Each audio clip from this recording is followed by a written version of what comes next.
भाजपा की जन विश्वास यात्रा 2022 चुनाव को लेकर पश्चिम उत्तर प्रदेश में चुनावी बिगुल बज चुका है। चुनाव को लेकर जहां सभी राजनीतिक पार्टियों ने जीत और मेहनत कर मतदाताओं को रिझाने का पूरा प्रयास शुरू कर दिया है, वहीं सत्ताधारी पार्टी भारतीय जनता पार्टी ने भी आज पश्चिम उत्तर प्रदेश में जन विश्वास यात्रा निकालकर मतदाताओं को भारतीय जनता पार्टी द्वारा किए गए कार्यों को याद दिलाते हुए अपने चुनावी सफर की शुरुआत करते हुए मेरठ, बिजनौर, सहारनपुर से होते हुए मुजफ्फरनगर आकर मतदाताओं को एक बार फिर से भारतीय जनता पार्टी की सरकार बनाने की अपील की। इसी क्रम में आज सोमवार देर शाम भारतीय जनता पार्टी की जन विश्वास यात्रा मुजफ्फरनगर के हृदय स्थल शिव चौक पहुंची, जहां केंद्रीय मंत्री संजीव बालियान ने कहा कि समाजवादी पार्टी और राष्ट्रीय लोकदल के बीच कोई गठबंधन नहीं हुआ है, बल्कि जनता को लूटने के लिए एक ठग बंधन का गठन हुआ है, जिसे भारतीय जनता पार्टी नस्ते नाबूद कर एक बार फिर से कानून व्यवस्था को लेकर उत्तर प्रदेश में सरकार बनाएगी। भारतीय जनता पार्टी की जन विश्वास यात्रा में कौशल विकास मंत्री कपिल देव अग्रवाल, केंद्रीय मंत्री संजीव बालियान के अलावा प्रभारी मंत्री भूपेंद्र चौधरी के अलावा भारतीय जनता पार्टी के कई दिग्गज नेता मौजूद रहे। इस बीच मुजफ्फरनगर की जनता ने भारतीय जनता पार्टी की जन विश्वास यात्रा पर अपना आत्मनिर्भर विश्वास रखते हुए जमकर फूलों की बरसात की। वहीं बैंड बाजों के साथ इस यात्रा का मुजफ्फरनगर के शिव चौक पर हार्दिक स्वागत किया गया। मुजफ्फरनगर से इंडिया प्लस न्यूज के लिए तनवीर मलिक की रिपोर्ट। जी, जनविश्वास यात्रा में किस तरह का प्रेम मिल रहा है? उम्मीद से बहुत बढ़िया।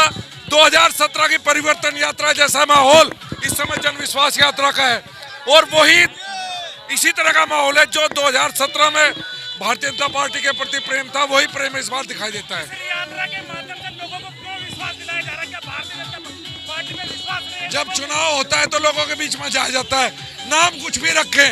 हम आज लोगों के बीच गए हैं, अपने 5 साल को काम को लेकर जो बेहतर काम हमने किया है, लोगों के बीच जा रहे हैं। देखिए, चुनाव के पहले लोगों के बीच में जाएंगे तो यात्रा का कोई भी नाम हो। आप शिव चौक बैठे हैं, रात के 12 बजे भी घूमिए। अगर भाजपा सरकार नहीं थी तो आप घूम नहीं सकते थे। चोरी, डकैती, राजनी, चैन स्नैचिंग सब रोज होते थे। रात के 9 से 12 तक कहीं घूमिए। मंत्री जी, आज सिर्फ आपने विकास की बात की, लाइट वाली, इसके अलावा कोई विकास की बात नहीं। मैं तो कहता हूँ कानून व्यवस्था और विकास, ये 2 मुद्दे जिनको लेकर हम जनता के बीच जा रहे हैं। कानून व्यवस्था और विकास। मैंने कहा कि बेरोजगारी के अगले 5 साल देश में, उत्तर प्रदेश में इंडस्ट्रीज लेकर अच्छी कानून व्यवस्था के बाद ही व्यापार आ सकता है, रोजगार आ सकता है। गठबंधन हुआ है, ठगबंधन भ्रष्टाचार के लिए, उत्तर प्रदेश को लूटने के लिए ठगबंधन हुआ है।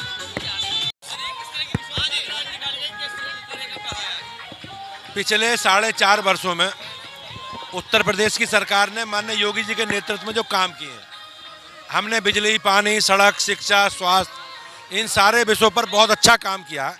और जनविश्वास यात्रा के माध्यम से लोगों का आशीर्वाद इसने माननीय योगी जी को दोबारा मिले, उसके लिए हमने पूरे प्रदेश भर में 6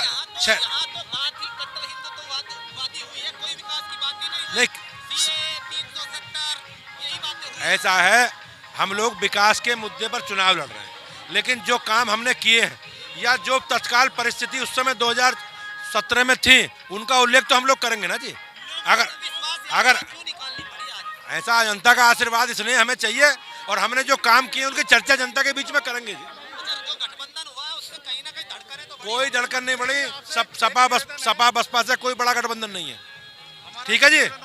और कोई गठबंधन नहीं है, जनता का गठबंधन भारतीय जनता पार्टी से है, ये दलों का गठबंधन है। पहले भी गठबंधन हुआ है, उसमें कोई फर्क नहीं पड़ा। भारतीय जनता पार्टी पर अपनी बार किस तरह का नहीं, 80% सीटें लोकसभा में जीती है हमने। अच्छा, तो पूरे यूपी में निकल रही है, किस तरह का प्रेम मिल रहा है, क्या अनुभव किया? आपने देखा होगा किस प्रकार का जन समर्थन, अपार जन समर्थन पूरे प्रदेश भर में सभी यात्राओं को मिल रहा है, और जनता भारतीय जनता पार्टी को, माननीय योगी जी को सरकार बनाने का मन बना चुकी है।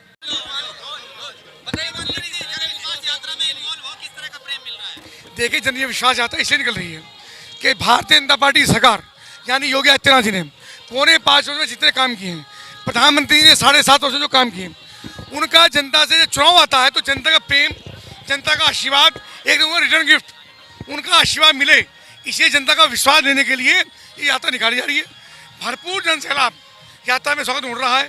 लोग मोदी जी को, योगी जी को दोबारा आशीर्वाद देने का मन बना चुके हैं। फिर भी इस यात्रा के माध्यम से जनता से हमने निवेदन किया है कि हमको आशीर्वाद दें, योगी जी को दोबारा मुख्यमंत्री बनाएं और भरपूर आशीर्वाद दे करके दोबारा उनको काम करने का मौका दें। स्वीकार किया गया है कि आपने कानून व्यवस्था तो अच्छी की है, परंतु बेरोजगार देने में आप सफल नहीं हुए। सबको रोजगार मिला है, 4.5 लाख नौकरियां पक्की सरकारी। सबसे बड़ी बात ये ईमानदारी से मिली है, एक भी पैसे का भ्रष्टाचार नहीं हुआ, भाई भतीजावाद नहीं हुआ, तो तत्कालीन सरकारों के अंदर होता था। ईमानदारी से नौकरियां लगी हैं, सब प्रकार का जितना भी एग्जाम हुए, इंटरव्यू हुए, टेस्ट हुए, ईमानदारी से हुए। हमारा विभाग स्किल डेवलपमेंट के माध्यम से भी 7.5 लाख युवाओं को रोजगार देने का काम हुआ। लगातार काम चल रहा है, आगे मिलेगा आगे काम। योगी प्लस रद्द हुई है, कुछ परीक्षाएं रद्द हुई हैं। हुई है, तुम्हें कार्रवाई हो रही है। योगी प्लस उपयोगी का क्या अर्थ है? योगी प्लस उपयोगी, बहुत उपयोगी, ऐसे मिला के बहुत शानदार लगा। India Plus News, सिर्फ वही जो सही।